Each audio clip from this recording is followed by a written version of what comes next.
Muito obrigado. Bom dia a todas e a todos. Não sei qual é a posição que eu devo ficar. Eu vou ficar meio horizontal aqui para contemplar os dois públicos, remoto e presencial.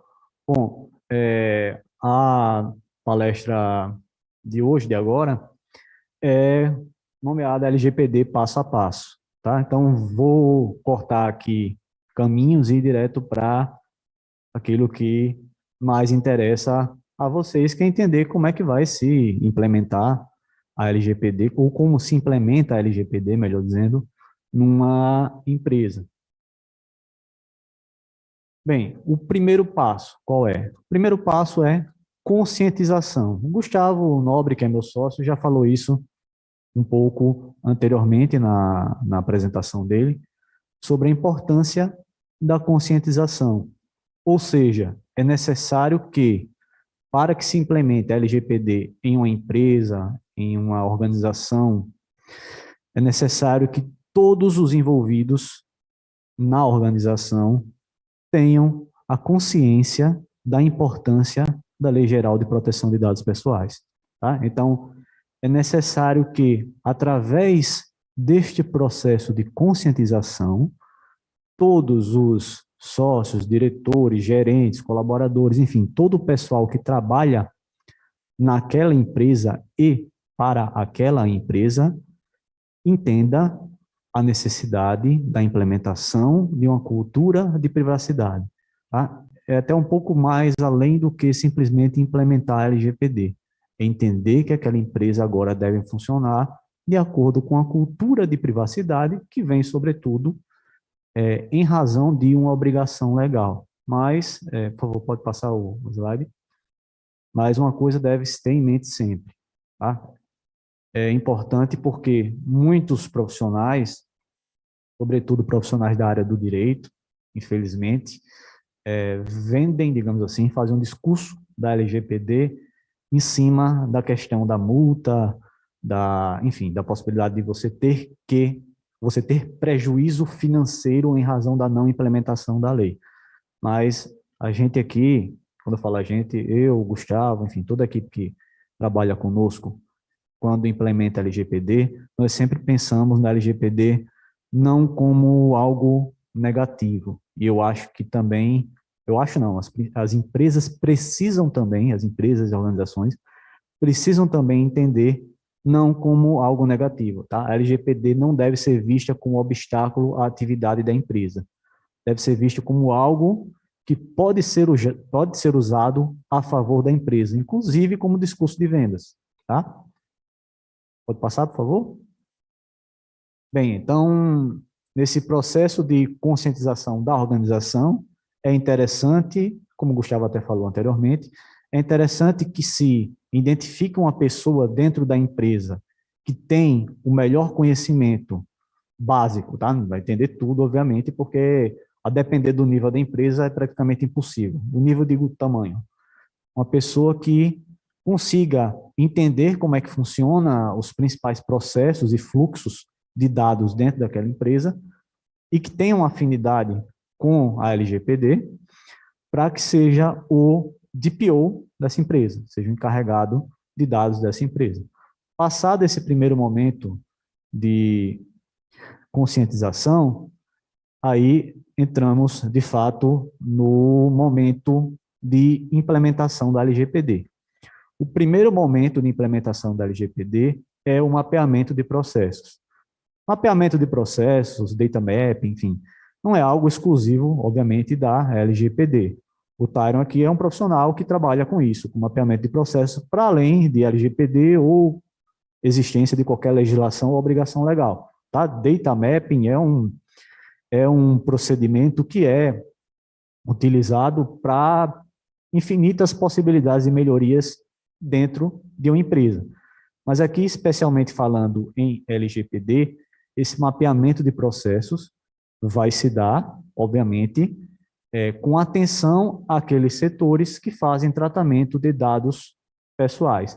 Mais uma vez, só para deixar bem claro, os dados pessoais aos quais a LGPD se refere são dados de pessoas físicas, tá? Pessoas naturais, pessoas físicas.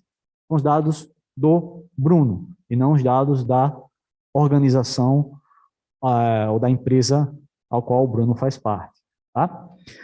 E por meio desse mapeamento, é possível que se identifique e que se compreenda como é que se dá o fluxo de dados pessoais dentro dessa empresa e fora também, porque, inevitavelmente, toda empresa vai ter uma relação com terceiro, pelo qual vai haver esse compartilhamento, esse fluxo de dados. Então, é interessante, é importante, melhor dizendo, que se entenda como é que o dado flui. Bom, e aí, nesse mapeamento de processos, é importante também conseguir diferenciar os tipos de dados. Sobretudo, os dados pessoais no sentido mais geral, que são aqueles dados pessoais, enfim, são informações que dizem respeito a uma pessoa, que identificam uma pessoa. Então, nome completo, CPF, RG, e-mail, telefone, endereço, todos esses dados, se estiverem atrelados a uma pessoa, estão atrelados ao Bruno, são dados pessoais.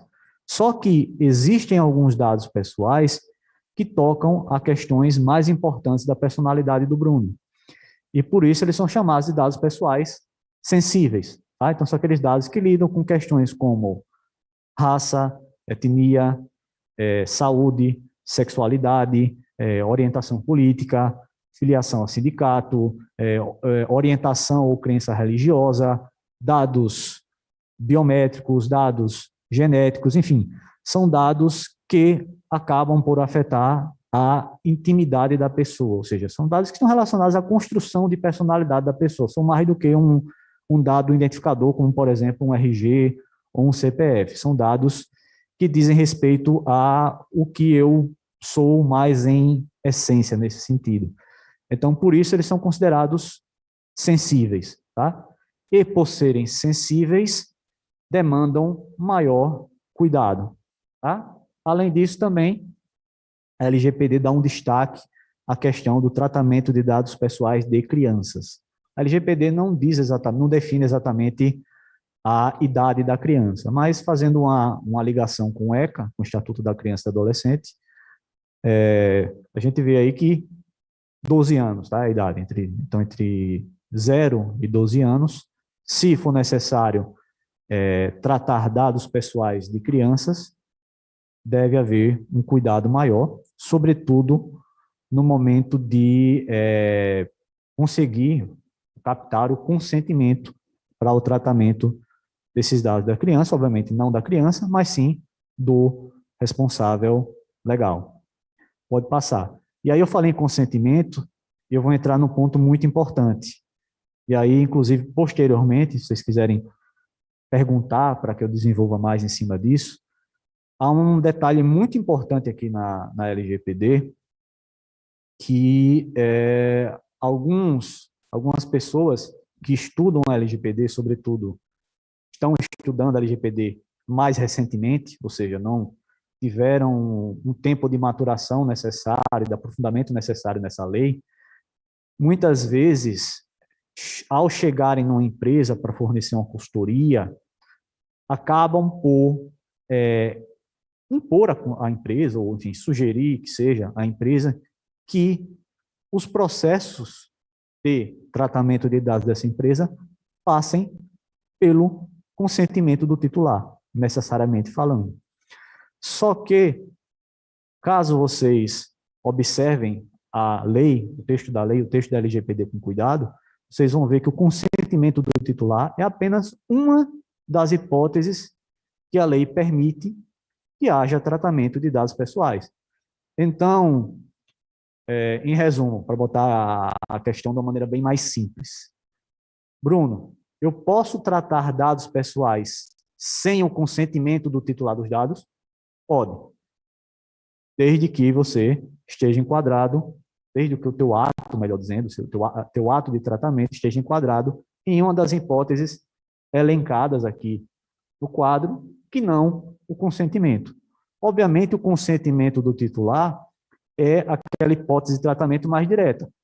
Ou seja, você pega uma assinatura da pessoa, ou se for via site, você pega um clique, né? Você registra um log de uma pessoa, clicando no aceitar, no botão do teu site, e aí você tem o consentimento.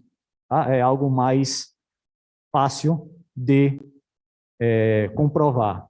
Por outro lado, se nós limitamos as atividades de tratamento de dados de uma empresa ou de uma instituição qualquer que seja, não necessariamente uma empresa, a o consentimento do titular, nós vamos inviabilizar a atividade. Vamos inviabilizar. Imagine a todo momento que você precisar fazer qualquer tipo de tratamento de dados, você ter que pedir, cada tratamento específico, você ter que pedir consentimento àquela pessoa. Não vai dar, vai travar a sua empresa, vai travar a sua organização, não vai funcionar, tá? Então, existem outras hipóteses aqui que vão permitir que vocês tratem os dados sem ter que pedir o consentimento ao titular dos dados, ou seja, a pessoa que é dona dos dados ou quem os dados, a qual os dados, melhor dizendo, se referem. Então, você pode tratar dados pessoais sem consentimento para cumprimento de obrigação legal, ou seja, a lei determina que você guarde dados dos seus colaboradores pelo prazo de X anos, 30 anos, por exemplo. O colaborador deseja que eu me desfaça dos dados dele, que eu não faça mais tratamento de dados. Está entre os direitos do titular de dados. O colaborador quer revogar o consentimento. Isso implica que eu vou ter que ir lá destruir esses dados? Não. A lei me obriga a guardar por 30 anos. Então, eu vou guardar por 30 anos. Tá? Além disso, também existe a possibilidade de você tratar dados pessoais para a execução de um contrato. Então, a pessoa assinou um contrato com você. Você tem aquele contrato em mãos assinado. E para executar aquele objeto, aquela finalidade que está prevista no próprio contrato que a pessoa assinou, você pode usar os dados daquela pessoa para qualquer tipo de tratamento ou ação que seja necessário para executar aquele contrato. Ok?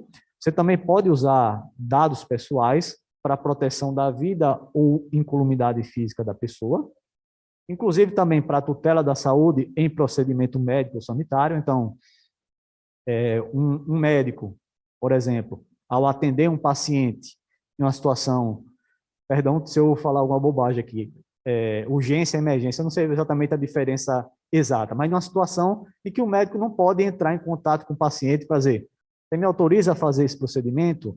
Ou você me autoriza que eu acesse o seu prontuário? Ou você me autoriza que eu acesse dados de saúde seus? Obviamente, você tem vários momentos que você não consegue conversar com o paciente. Ou você faz o tratamento, ou o paciente morre.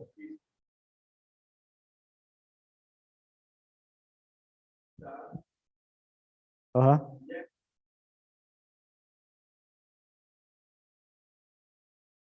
Exatamente.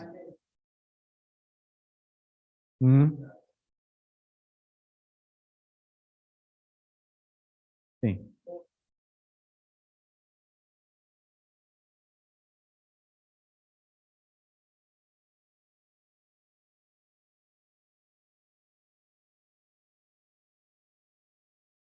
Uhum. Exatamente. Então, pô, vou ter que pedir autorização à pessoa para poder tratar. E até um momento anterior ao ato do médico. Por exemplo, puxar uma ficha desse paciente. Pode ser até no caráter de urgência mesmo. E aí não dá tempo de conversar com o paciente. Pode puxar, tá? Tutelando a saúde.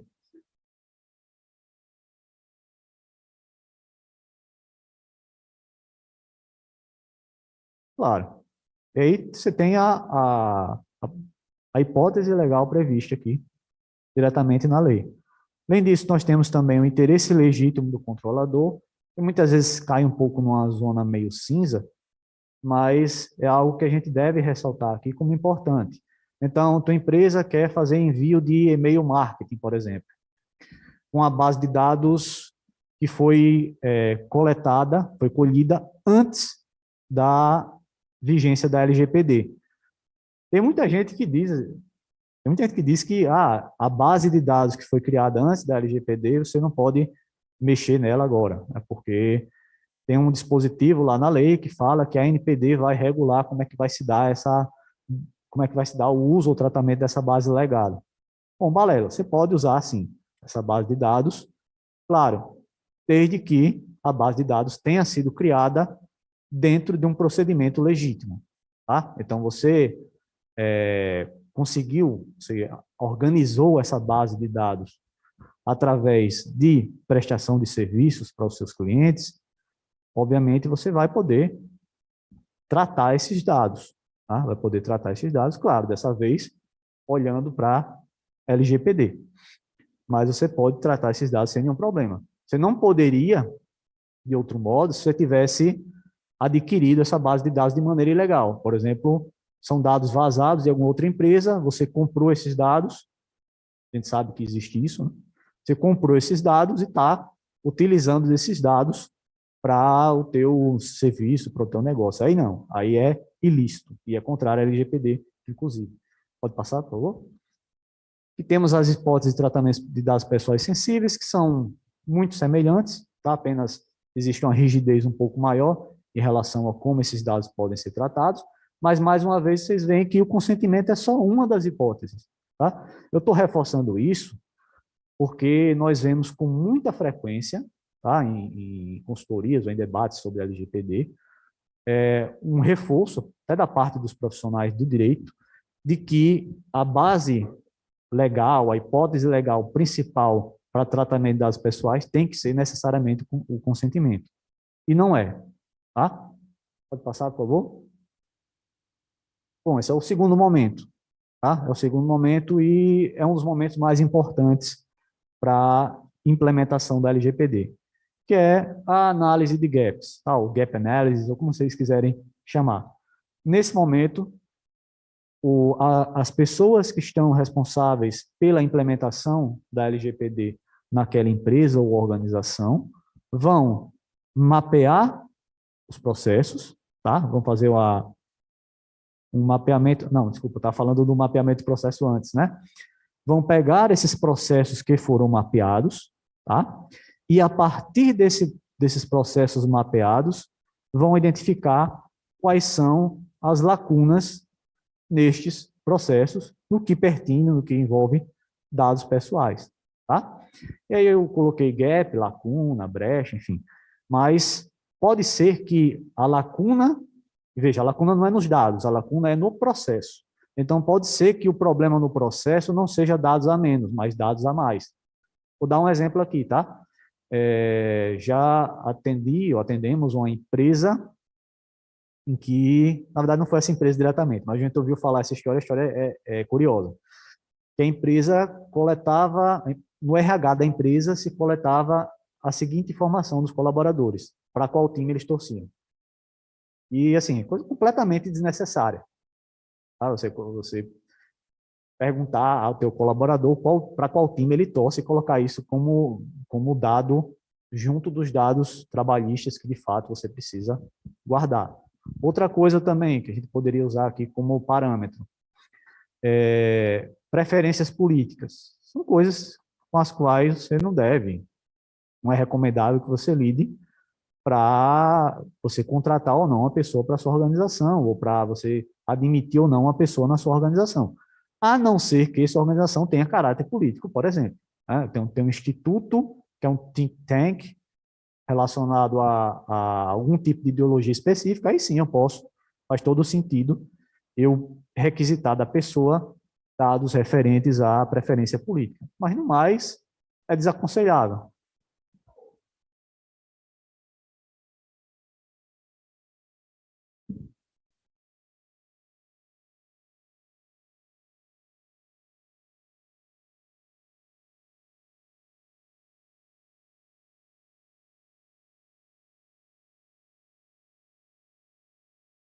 Mas tem. Isso, exatamente.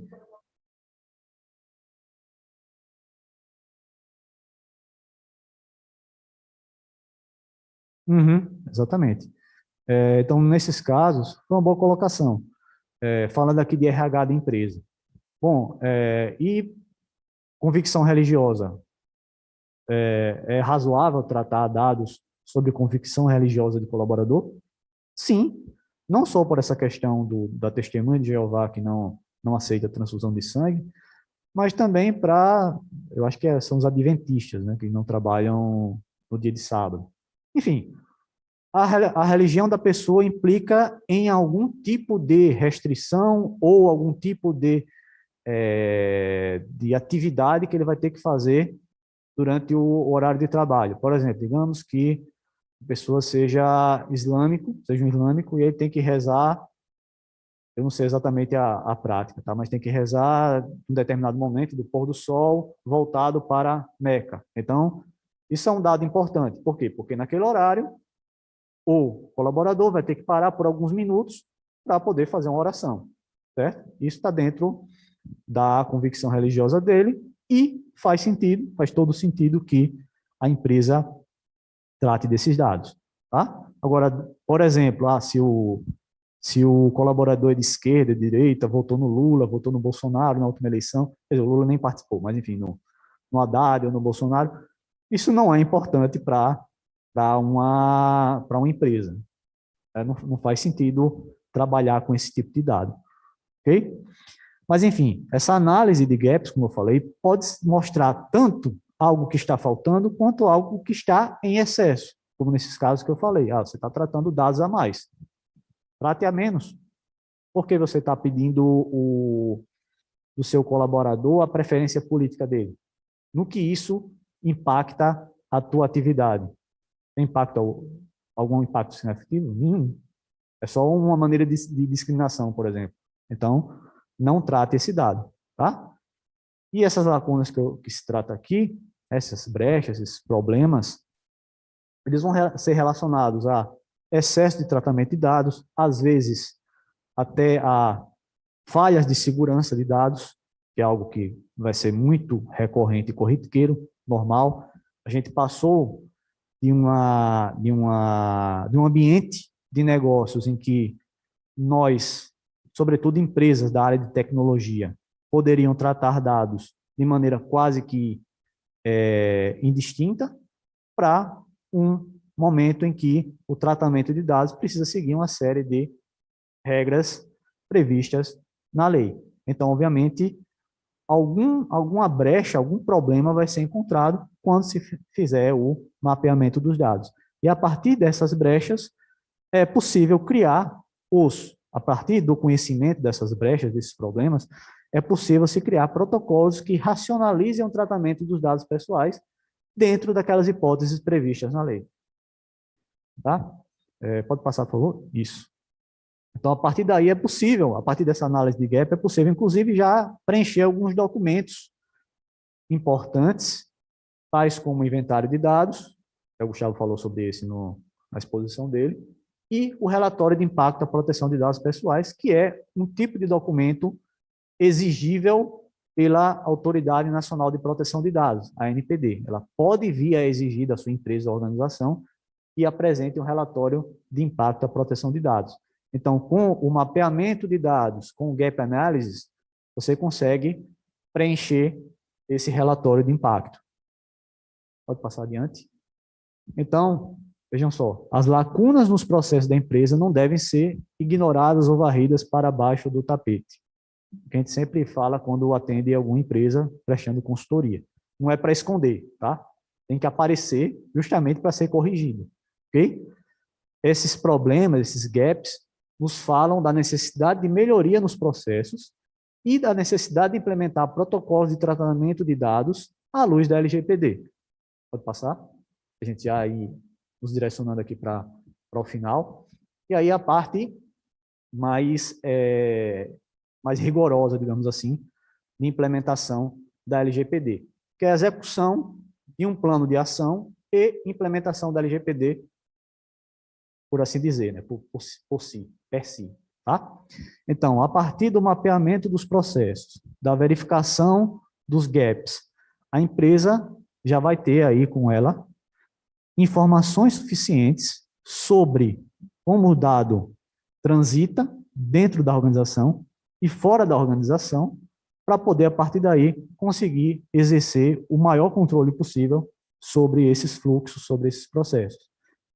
Nesse momento, a empresa deve desenvolver protocolos de adequação às hipóteses permissivas do tratamento de dados. Então, vai se verificar como cada setor trata dados e como esse tratamento de dados pode se adequar ao que está previsto na lei. Então, você pode tratar dados dentro da sua empresa baseado em várias hipóteses legais, tá? Desde que esteja permitido na lei, você não vai tratar dados apenas com base em consentimento. Você pode tratar dados com base em obrigação legal, dados com base em execução do contrato, tratar alguns outros dados com base em tutela ou proteção da incolumidade física da pessoa, e etc. Pode passar, por favor?